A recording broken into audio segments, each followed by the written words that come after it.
My disappointment is immeasurable, and my day is ruined. What's going on, guys? Welcome to the final episode review for Higurashi When They Cry Sotsu. This is episode 15, and with me, as always, I have Blue Spade. I just want to start off by saying this is just... I mean, I had low expectations for this episode, to be honest, because I already was starting to really not like where it was going after the last episode. I mean, I had a lot of theories for how things would turn out after she pointed the gun at everybody, but it just ended up being really disappointing with that, too, because as we know, all she ended up doing was shooting Rika and then shooting herself. And then it just devolved into Dragon Ball Z fights. With Ryukishi, I mean, I don't know. I don't know if I'd say ripping off, but taking a lot of inspiration from Evangelion 3.0 plus 1.0. And then, of course, it's just... I wanted to also say, before this episode came out, I found apparently somebody posted on a forum there was a leaker that had actually leaked that this fight was going to happen, I think weeks before it did. And he ended up predicting a lot of what happened in that episode. And then he also predicted a lot of the things that ended up happening in this episode weeks before it came out. So people theorized maybe he's associated with Passion or he's an insider or something. But yeah, he ended up getting a lot of it right because a lot of what he said was going to happen ended up happening. Because I remember reading that leak and thinking, oh God, if it ends that way, this is just going to be this is going to end up being just a terrible series in my eyes, because that just sounds like a terrible idea for some of the things he was talking about. But yeah, unfortunately, a lot of that came true because this episode just I just don't even know what to say. Except that I want to say I'm angry, but I'm just more disappointed than anything because I really expected better from Ryukishi. He's written some of the, in my opinion, some of the best visual novels, Higurashi and Umineko, and then it just sucks that he's this is what his writing has devolved into. I mean, a lot of people said this is a cash grab, and honestly, after seeing this, I can kind of believe it, because the ending could have done one of two things. It should have at least justified everything that came before it, but even if it did, it still wouldn't have made the rest of what we've had to sit through any better, honestly. But I was at least hoping that the ending would justify what happened, but it couldn't manage to do any of that. It just made everything, because my biggest fear was that it was going to make everything pointless, and honestly, it felt like it did. But anyways, go ahead. It's just all it was is just a petty childish argument between Sadako and Rika this entire time this series has been going on. I mean, there was a lot of stuff that fans were hoping that we would get, that maybe this would be an leading into an Umineko anime or something like that, or maybe something. It just leads to nothing. It's this episode also confirms too, all the Umineko references are just surface level. There's nothing beyond it. There's no deeper meaning or connection to it. It's all just surface level. It's all just references, just for the sake of references.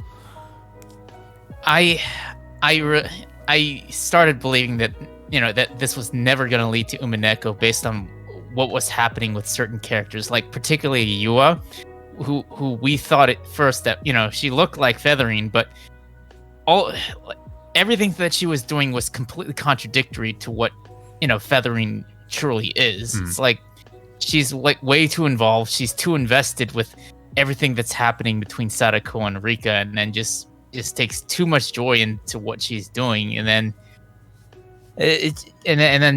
of course just more or less proves the fact after what happens to Yua at the end of this episode.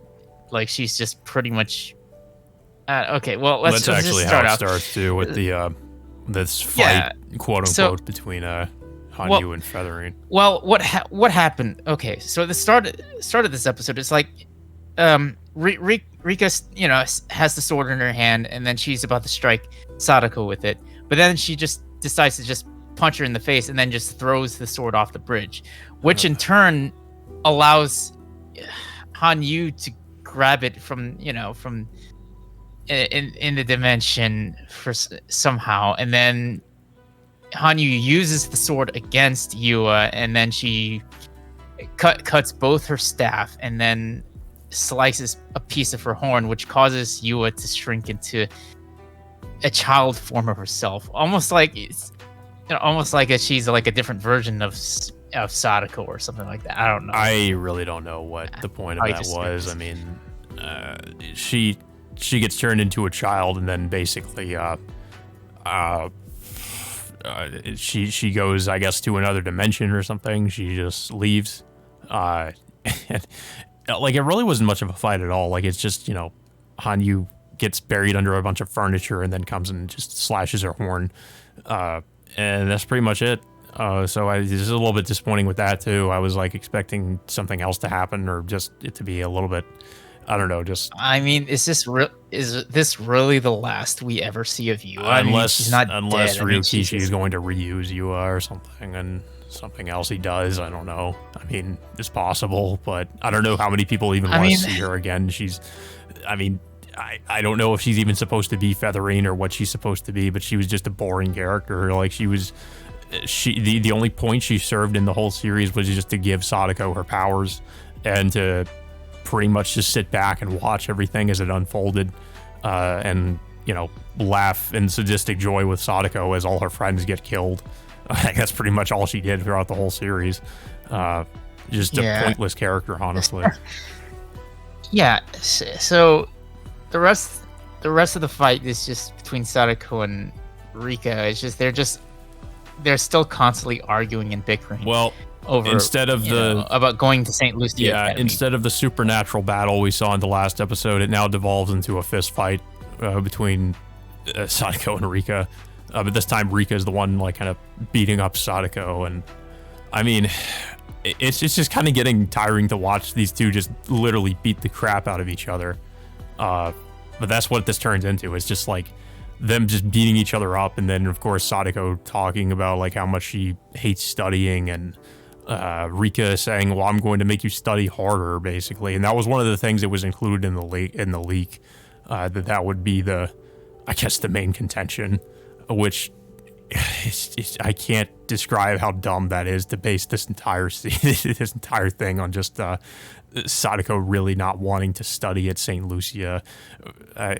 Well, the problem is like their codependency on each other. It's like Rika wants Sadako to be with her in St. Lucia Academy. Sadako just, however, Sadako just wants Rika to stay in Hinamizawa. And another thing that annoyed me too is like Rika still wants Sadako to be with her even after discovering all that Sadako has done. Like, that seems, I don't know. I mean, both of them really, in my opinion, are acting really out of character.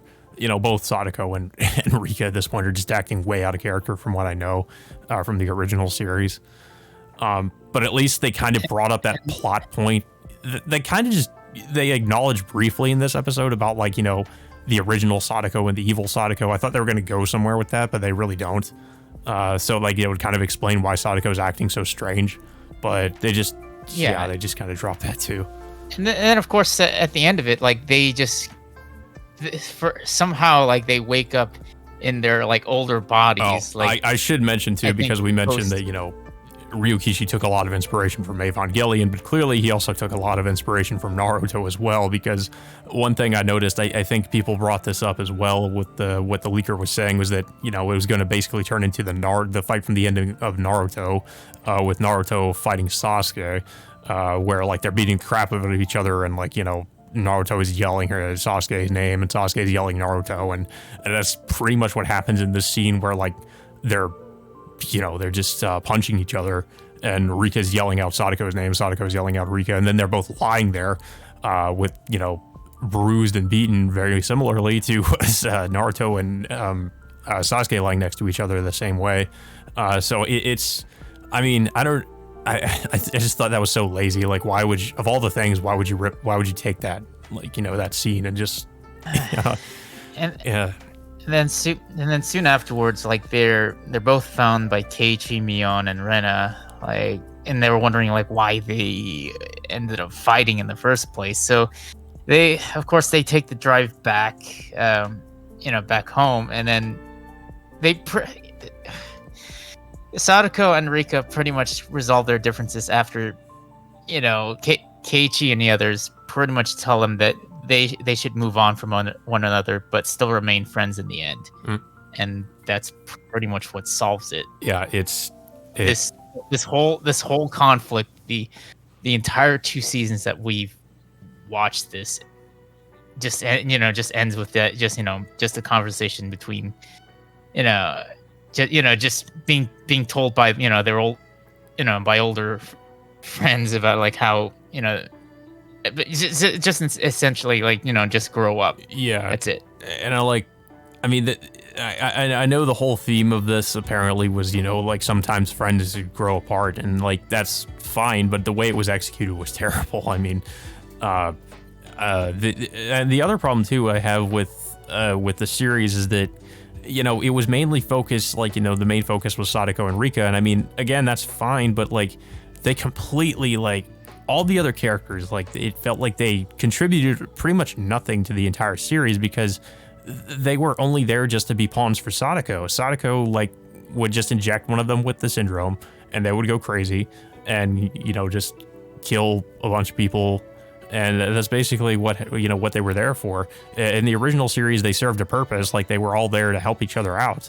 And here, like, they don't really do anything until the end of the series where, like, and, all they did Sadako and Rika had to do was to go to their friends and ask for help, which they never did throughout, like hundreds of years that they've been doing this. And it's just like, that's the thing that frustrates me about this new series too, is that it just felt like they didn't really have, the other characters were just background characters. They had to, like, nothing of any value to contribute to what was happening. It was all just the main, this issue that Sadako and Rika had with each other. And like, they didn't do anything. Like, they were just there. And another problem I had is, like, as an audience, we're supposed to forget everything that Sadako fucking did. Yeah. The entire time. Yeah, we're just supposed to blatantly killing her friends. She straight up killed everyone blatantly. And then, like, of course, Rika like, knows all this too. Like, she now has those memories. Yeah, Rika knows this too. But none of the other characters, in this timeline have any memory of all of this. Sadako, like, just gets away with all as an this. Audience, like, she's got away with it, and she's forgiven for, like, I mean, for no reason. Just, I mean, but why? Like, why would you forgive her for this? I mean, I just can't wrap my head around it. Like, I really can't. Like, it's just pointless. Like, her whole, her doing all this was for nothing. Like, it was, there was no, like, I mean, it was all just over some really petty shit. Like, if Sadako would have just realized, maybe I should move on, but no, she was completely obsessed and psychotic. And we're just supposed to forget about all that and just forgive Sadako because reasons, I don't know. I mean, yeah. And then of course at the end of it, like, both of course Rika obviously still has her looping abilities, but Sadako does too. So I mean, what does that mean in the future? It's like, okay, so like some time ends up passing, and then Rika, of course, ends up taking the train back to St. Lucia Academy, while Sadako decides to stay behind and live in Hinamazawa for the remainder, for how long. And then we're treated to this epilogue with seeing every other character supposedly having their own happy ending. Like, we see Takano again, we see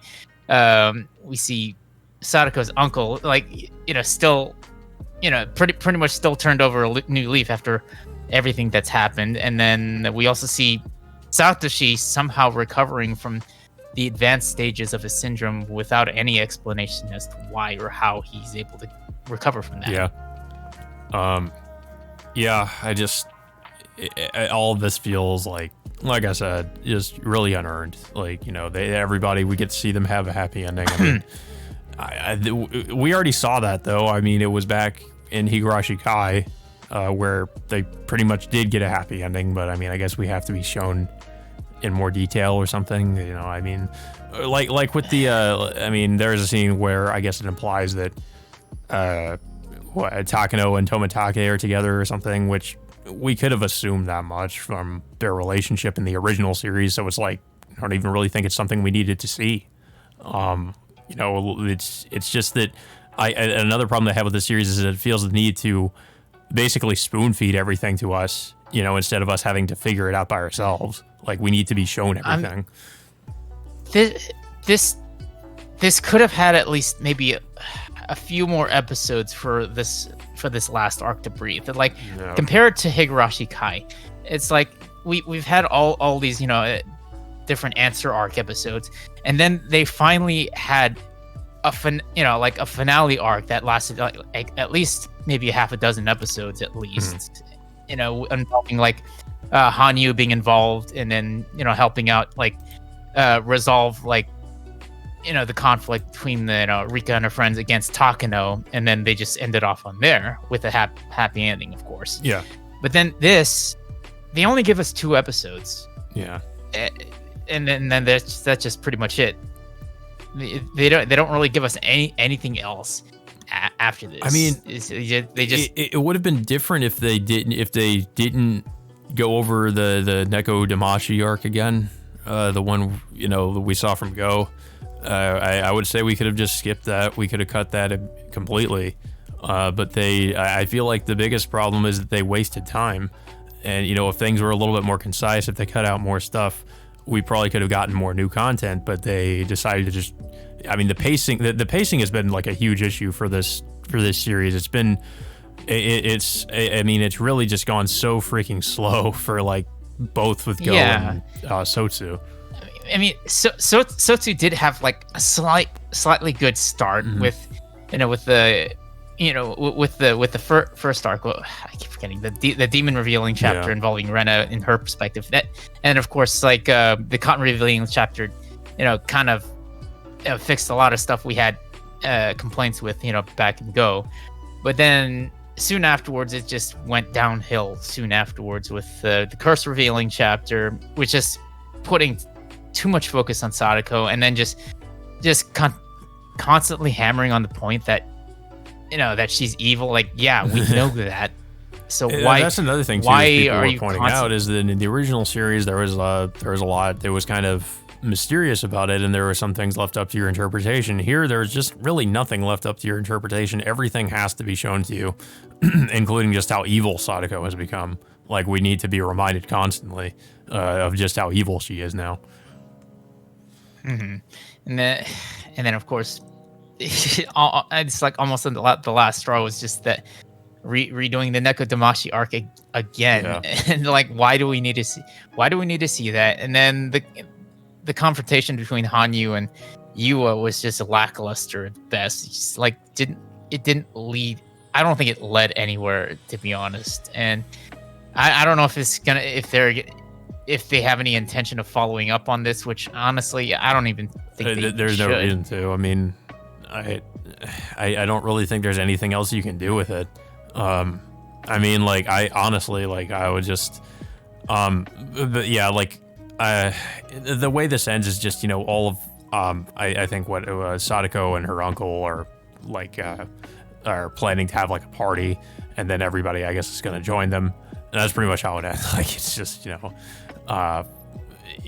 I also should mention, we also have the, them utilizing the Dear You song from the visual novel, which I feel like I said before this recording, I felt like it was like them utilizing that was a cheap way to pull at your heartstrings and basically just to make you feel something. But I didn't. I didn't really care for it, to be honest, just because of everything that happened. It's just like I was actually hoping for a little bit more from this epilogue, but I just felt like it just ended too quickly. Yeah, I mean, I really wish there could have been more to this. Yeah. And then, of course, we also have a scene of Hanyu just like watching over everything, which was also predicted in the leak. So yeah, that everything was pretty accurate to what was predicted, and it's I don't really know. I haven't really been this disappointed with an anime ending for a while. Like, I mean, this. To be fair, the entire series has kind of been, the more I think about it, the more I'm just disappointed with how everything turned out. and what the series ended up being. It felt like a completely unnecessary addition to Higurashi, and it really doesn't need to exist, to be honest. Like, because the reason for its existence is completely, like, honestly just ridiculous. Like, And it didn't help with Ryokishi just constantly misleading, so many of his followers and like what the show was going to be too. Yeah. And then not to mention the fact that he posted an interview he was involved with an interview with Anime News Network just now that got uploaded today, and like stating what his intentions were, like, and he also answered a question about why about why certain characters need to be forgiven no matter how like detestable they were. It's like in his opinion that not everyone is irredeemable of sorts. It's like everyone can be redeemed no matter how detestable they are. It's just like, I mean, come on, really? Yeah, I don't know if that really applies to everybody though. I mean, Sadako, like, throughout this whole series has shown no self-reflection, no remorse for anything she's done. And I mean, not to mention she's acting completely out of character. But she's just like, they really went out of their way to portray Sadako as just being, like I said before, cartoonishly evil. Just, I mean, there's no redeeming qualities about her. And then we're just supposed to forgive everything she's done. So I mean, it would be different if you showed her to maybe be a more sympathetic character, but it really felt like they went out of their way not to show her being sympathetic at all. There's nothing for us to forgive. I mean, you would think that they would at least have like an episode with Sadako just self-reflecting on everything she's done. But when she viewed Rika dying over, like, as it's basically said, she watched Rika's going through loops for hundreds of years, and her only reaction is that she wants Rika to suffer even more after having seen her die so many times. Yeah, well, Rika is one thing, but what about her friends that she? Yeah, I mean, she treated them all as disposable. Like, they're all just expendable pawns for her to basically just try to get Rika to stay with her forever. Yeah, it just, I don't know. I just felt like a disservice for, just for Sadako for one thing. Is like they could have done better with her, but they just made. It just made the audiences feel. I don't know how viewers will like even view Sadako over this. It's just like they just feel.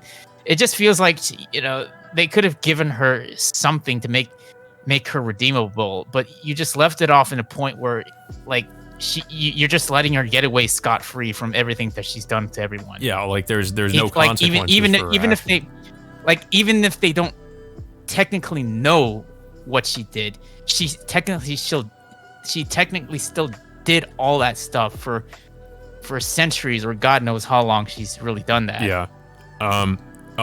We should also bring up that they do address the whole like original Sadako coming back thing, which I was wondering if they were going to do something with that, but it's done in a very lazy way because somehow the current Sadako, I guess, which is the quote-unquote evil Sadako, just snaps her fingers and the original Sadako comes back.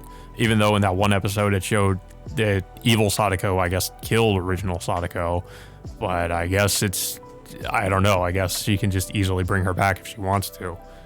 So she did, and then original Sadako comes back. Yeah, that was just... That doesn't make... No, they don't explain it. It just happens, and... because I was like hoping they would go more into it, but they don't. She just shows up again, I guess. Yeah, like it felt so lazy, like the whole thing. Oh my God. Yeah, how would you rate this? I was like teetering between a 3 and a 4, to be honest, just for the whole thing. I mean, some people have complaints about the art. I think the art's okay. I will say, I mean, even though I'm not a huge fan of Dean's art for the original series, I think it did contribute to the overall like feeling of dread and tension that you got from the original. You don't really get the same feeling from this because of the art style and because it's kind of it's a more colorful art style in comparison to the original series, which was a little bit more like it was a little bit different. I think I don't know. I would say the overall like character designs are better, but it's also a mixed bag. Like the animation was fine for the most part, but I feel like they could have handled the horror aspect of the series a lot better because, especially when it comes to the death scenes, I mean, sure, the original series was over the top with the death scenes with there being a lot of blood and gore, but I feel like it was, even that I felt like was actually more restrained than what they did here with the, I mean, because people, I mean, the people when they get killed in some of these death scenes bleed, like there's just gallons and gallons of blood that come out of these people, and it's to the point of ridiculousness, like it's over the top, and I think they went way too far with the death scenes. It's to the point where you can't take it seriously anymore because of just how much blood is like coming out of people, and I mean I kind of like the touch of them kind of doing this like thing where they have like a red tint over certain scenes, or they're trying to they use like film grain or something like that's kind of interesting, but aside from that, like the way people die in this is just completely ridiculous, and you just can't take it seriously. The original series, it felt like there was a little bit more tension and dread, and this one doesn't really have anything like that. I don't think. It just doesn't capture the same kind of feeling. So, I mean, I guess I would say with the art and animation, it's a bit of a mixed bag. In some ways, it's better. In other ways, you could look at the Dean adaptation and say some things about that were better. Story is just awful. Like I just see both story and character is just terrible for me. I mean, the story could have been had good, potential. Like I think it had potential, but its execution was the main issue. Yeah, it's just like by the time we saw that twist back in Go, like I wasn't, it piqued my interest just a little bit because it showed a little bit of originality to like where it was going, but it's just the execution of how it was handled in Sotsu was just terrible. Yeah. It's like they could have just like I said, the last arc could have been extended for at least a couple more episodes rather than just like just 2 episodes worth of original content, and you just rush through a conclusion and resolution in such an unearned, just mediocre as soon as I knew that they only had 2 more episodes, I knew that it was probably going to be rushed. But I mean, yeah, it was definitely rushed, the conclusion. But yeah, the only other, I guess, aspect of the series I would mention is just the sound. So like the openings and the endings and the soundtrack itself. I actually did like the openings and endings, but some people were pointing out they don't feel that fitting to Higurashi, and I guess I would kind of agree because some of them are like dubstep basically, and it's just kind of weird. The soundtrack is, I mean, I don't know if you ever did you ever notice the soundtrack? Like it felt like non-existent almost. Like they actually reused tracks. I noticed they reused tracks from the original series. I mean the soundtrack from Go was a lot more like had a lot more tension in it. It's just I felt nothing. Yeah, with the soundtrack in this season. Yeah, I mean they reuse a lot of the tracks from the original series, which was done by Kenji Kawai. I don't even know who's doing the soundtrack in this one, but I mean it's barely noticeable. So I mean that was one of the other disappointing aspects of it, because the soundtrack was actually a big part of what really made the original as great as it was, in my opinion, and it's just like it's non-existent here. So yeah, I mean it kind of contributed to this being overall pretty disappointing as well. Yeah, honestly, I don't know where they're gonna end up taking this series at this point. Whether or not Ryukishi has any intention of even wanting to make a continuation of this. I mean, if they would, I would really love for them to resolve certain plot points, like Sadako just trying to redeem herself at one point, or just have some self-reflection of what she's done. Instead, you just rush the conclusion, or maybe he might end up adapting like the new manga or not visual novel, the light novel that just came out for Higurashi. Supposedly Yeah, it's a it's sequel to another sequel. Higurashi taking place 35 years after the original, featuring Keiichi's descendants, maybe grandkids or whatever. I don't know what. Yeah, that seems like just such a which weird decision, honestly. I mean, I don't know what they're going to do with that. Yeah, I mean, technically it's not out yet, so I mean, we'll take a look at it, see if, if it's any good. But right now, honestly, it's just I don't know what they're doing, what they're gonna end up doing. I mean, I would love to see. I mean, I would now. love to see Umineko be remade because the original anime wasn't that good. But honestly, if I hate to say it, but if Ryukishi's involved in that, I just don't have any hope for it, because I don't know, is he going to do another thing where, like what he did here, where he's going to make a sequel, or he's going to say it's a remake and it's not. I'd almost be afraid of what he would do with that. I would really love for once for him to be a little more consistent of where he wants, his projects to go, rather than just blatantly misleading the majority of his audience into thinking that's going to be one thing. He pretty much said that to draw on all the it's- old fans of Higurashi, saying it was going to be a remake, and then it ended up not being a remake. But yeah, how would you rank there? How would you rate this? How would you rate this series as a whole? It's between a 4 and a 5. It's just I don't like the fact that they kind of drag this out for a little bit too long, and then they just rush to the conclusion. Not also the fact they blatantly reused like almost half the scenes from Higurashi Go,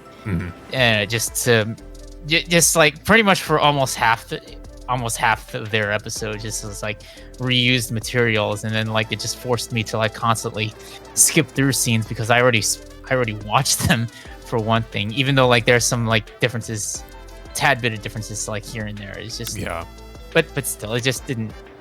Honestly, I just had little enjoyment watching like the last half of this season. Yeah, I mean, I hate to say it, like I really like it. Sucks because I really went in wanting to like it. Because I really like the Higurashi series, but yeah, it's just for anybody that hasn't seen the series and wants to watch it, I would really have to recommend you steer clear. Either read the original visual novel or just watch the Dean anime. There's really no reason to watch this, because it doesn't add, like I said, it adds nothing to Higurashi at all. Like, it just, the reason for its existence, like I've said, just feels completely pointless. It's a sequel that didn't need to happen. That's all I can really say about it. But yeah, I don't really have much else to say about this. I mean, it was just, like I said, incredibly disappointing. I don't know if you have anything else to say about it.